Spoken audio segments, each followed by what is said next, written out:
কুয়েটের ছাত্র রাজনীতি নিষিদ্ধের দাবি পাল্টা দাবি নিয়ে সংঘর্ষ জেরে ঢাকা বিশ্ববিদ্যালয়ের টিএসসি এলাকায় মঙ্গলবার রাতে বিক্ষোভ মিছিল করেছে ছাত্রদল ও বৈষম্য বিরোধী ছাত্র আন্দোলন।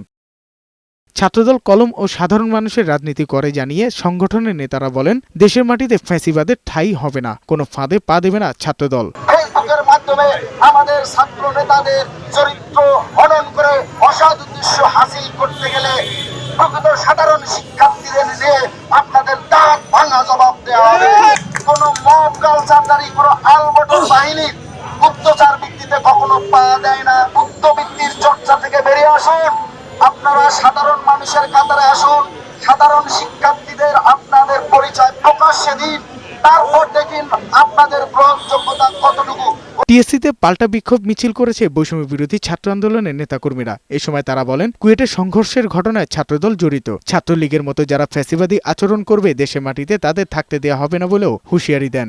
এই ছাত্রলীগের রাজনীতি আবার আপনারা ক্যাম্পাসে আবার আপনারা ইনস্টল করবেন, তাহলে ছাত্রলীগ গেছে যে পথে আপনারাও যাবেন সে পথে।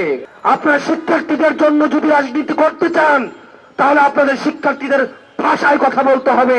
আমরা রাস্তা সুপ্রশস্ত করেছি, আমরা চাই না নামে বেনামে কোন ধরনের ছাত্র সংগঠন শিক্ষার্থীদের আবার টুপি চেপে ধরো। এদিকে কুয়েট বিশ্ববিদ্যালয়ের ঘটনায় বুধবার সারা দেশে প্রত্যেক শিক্ষা প্রতিষ্ঠানে জুলাই গণহত্যা সহ কুয়েট শিক্ষা প্রতিষ্ঠানে ভিডিও চিত্র প্রদর্শনী করবে বৈষম্য বিরোধী ছাত্র আন্দোলন। সারা বাংলাদেশের সকল শিক্ষা প্রতিষ্ঠানে এই নারকীয় নির্যাতনের ভিডিও চিত্র প্রকাশিত হবে। সাজ্জাদুর রহমান, বৈশাখী সংবাদ, ঢাকা।